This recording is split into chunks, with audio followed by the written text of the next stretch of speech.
Di zaman Ibnu Abbas pun, Ibnu Abbas pergi rata negeri, tak jumpa orang, kata dia, nak riwayatkan hadis ni, tak jumpa orang.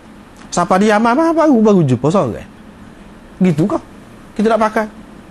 Selama ni dia tak boleh riwayat. Apa tak riwayat? Kebetulan kata dia, riwayat ini dikemukakan kepada Tok Guru Imam Muslim yang berada di Iraq. Dia cerita kepada Muslim, baru pecah rahsia ni, kata dia. Sebelum tu orang tak tahu. Orang tak tahu cerita ni. Yang keenam, maknanya riwayat ini begitu penting ni kalau nak kira di perkahwinan Nabi SAW ni. Begitu juga orang tahu, Ummu Habibah ni telah berkahwin dengan Rasulullah semasa di mana? Habsyah. Selama 200 tahun lebih. Benda ni tersembunyi kepada orang, kata dia. Lepas pada tu barulah nyata.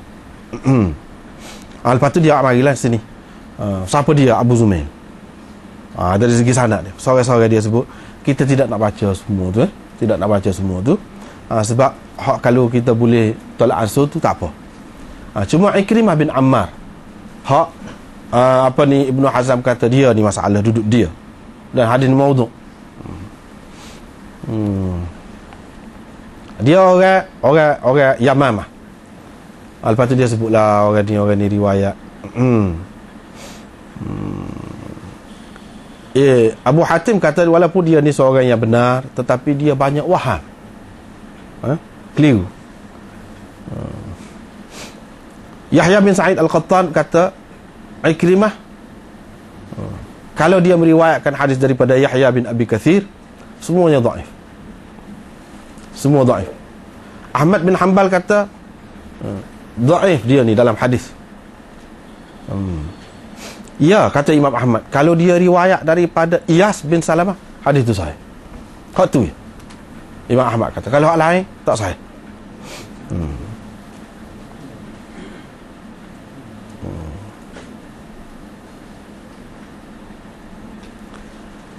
Imam Hakim dia kata Muslim buat mari hadis dia ni sebagai syahid. Syahid ni kalau orang mengaji hadis dia tahulah, bukan hak asal, bukan hak hadis prinsip dalam Muslim itu, tetapi hadis sokongan sampingan, bukan hak utama. Maksud Muslim itu maksud syahid. Imam Muslim ada ambil daripada dia ni beberapa riwayat. Imam Bukhari kata tak ada hadis dia dengan saya, tak sahih. Dia tak sahih. Lepas tu kalau dia riwayat daripada Yahya bin Abi Kathir, muttarib dia ni. Lepas tu Imam Ahmad kata kalau hadis dia daripada Yahya ni semua dhaif. Sulaiman bin Harb kata Sulaiman bin Harb kata Ikrimah bin Ammar ni pada satu hari dia mari ke Basrah. Saya tengok dia naik atas bumbung rumah, dia duduk kecek pasal Qadariyah. Dia duduk kecek pasal Qadariyah. Maknanya ada masalah akidah juga ni. Masalah akidah juga ni.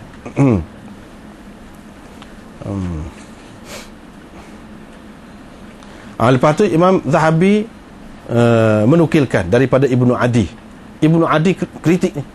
Dia kata Imam Muslim sebutkan riwayat ini dalam sahih dia, yang mana jelas terang-terang mungkar, kata dia. Ibnu Adi kata iaitu hadis ke dia? Hadis permintaan, 3 permintaan Abu Sufyan. Hak tu terang mungkar, kata dia. Lepas tu Ikrimah ni ada lagi mengemukakan 3 lagi hadis, kata dia, yang juga mungkar. Ini tersebut di dalam Mizanul I'tidal dan dia petik daripada Ibnu Adi. Itulah kesimpulannya. Kesimpulannya.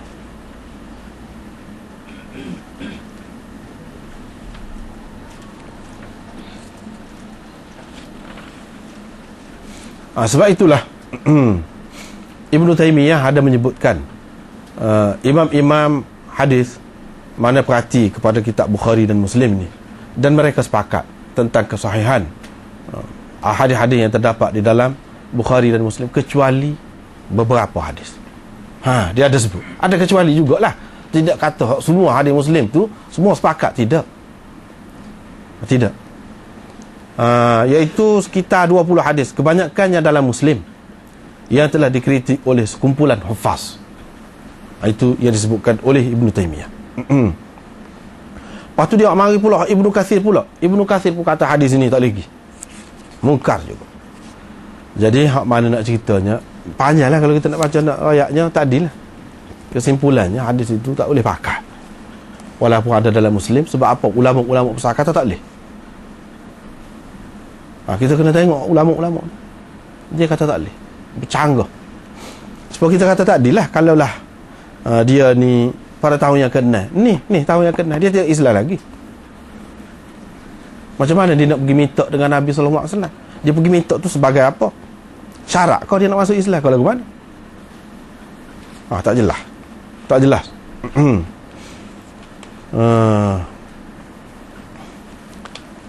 Jadi kita nampak di sini dalam hadis-hadis seumpama inilah, nampak ada sesuatu yang maksud motif untuk merendah-rendahkan ataupun mengurangkan sikit kelebihan yang ada pada seseorang itu. Mana Muawiyah tu Nabi SAW bagi dia tu jadi penulis dia tu sebab atas permintaan, bukan Nabi kenal sangat seseorang, bukan Nabi SAW kenal sangat, gitulah. Lepas tu hak minta jawatan tu Nabi SAW bagi juga, padahal bercanggah dengan hadis yang lain. Dia salah satu sifat hadis sahih ni, dia tidak bercanggah dengan hak lain. Perbuatan Nabi ni, kalau kata dia ni dia tidak akan lantik, memang dia tak akan lantik orang yang minta. Ni minta bui lagu mana? Tu bercanggah dengan hadis lain tu. Bercanggah. Itu baik. Ya baru ni kita kata Abu Sufyan ini dia memeluk agama, dia muhajir ni maknanya telah berhijrah ke Madinah sebelum Fatih Makkah. Itu yang dimaksudkan muhajir. Ada yang keliru baru ni, dia kata apakah dia berhijrah sekali dengan Nabi? Tidak, kita tidak kata gitu, tidak kata berhijrah bersama dengan Nabi SAW, tetapi dia berhijrah, mana daripada tahun 1 hijrah tu dalam masa sampai ke tahun yang ke-8, sesiapa yang meninggalkan Mekah atau mana-mana tempat pergi ke Madinah, orang panggil muhajir lah. Orang panggil muhajir. Sebab tu dia boleh duduk di Madinah. Bapa yang jadi timbul hak ni? Sebab gini, ada dalam Quran, la yastawi minkum man anfaqa min qabli al-fath wa qatal ulaika a'zamu darajatan min alladhina anfaqu min ba'du wa qatalu wa kullan wa'ada Allahu al-husna. Itu benda. Tidak sama di antara kamu orang yang membelanjakan dan berperang sebelum Fatih Makkah. Tidak sama. Mereka itu lebih besar, lebih tinggi kedudukan daripada orang yang berbelanja dan perang kemudian daripada itu. Lebih tinggi kedudukan. Tetapi wa kullan wa'adallahu al-husna. Kepada semua golongan sama ada hak sebelum Fatih Makkah atau selepas Fatih Makkah, kalau dia Islam betul, Allah telah menjanjikan al-husna kepada mereka. Apa dia? Syurga. Kalau kita andaikan dia ni Islam selepas Fatih Makkah, kalau kita andaikan seperti mana ramai orang dulu sebut, wa kullan wa'adallahu al-husna, ayat tu kita nak letak buat semua, kedua-dua golongan, hak sebelum ataupun hak selepas, syurga Tuhan janjikan. Al-husna itu maknanya syurga. Makna berdasarkan Al-Quran dia ni ahli syurga. Sebab apa? Jelas Islam dia tu molek. Baru ni kita sebut dah, dalam perang Taif, satu mata dia hilang, buta, kena anak panah. Lepas pada tu di zaman Sayyidina Umar dalam perang Yarmuk, satu lagi mata dia buta. Kita kata orang pura-pura kalau guni Islam, pura-pura Islam kalau guni, tak benar sahabat. Mana Islam dia molek. Ini kalau kita kata selepas Fatih Makkah, berdasarkan ayat tu, wa kullan wa'adallahu al-husna. Tetapi musuh-musuh sejarah ni kan, Islam ni, dia kalau tak boleh, dia boleh sikit, rendah sikit, tak apa dah dia. Mana sekurang-kurangnya Abu Sufyan dia kurang, dia selepas Fatih Makkah. Sebab dalam Quran tu kata tidak sama orang yang berbelanja perang sebelum Fatih Makkah dengan selepas.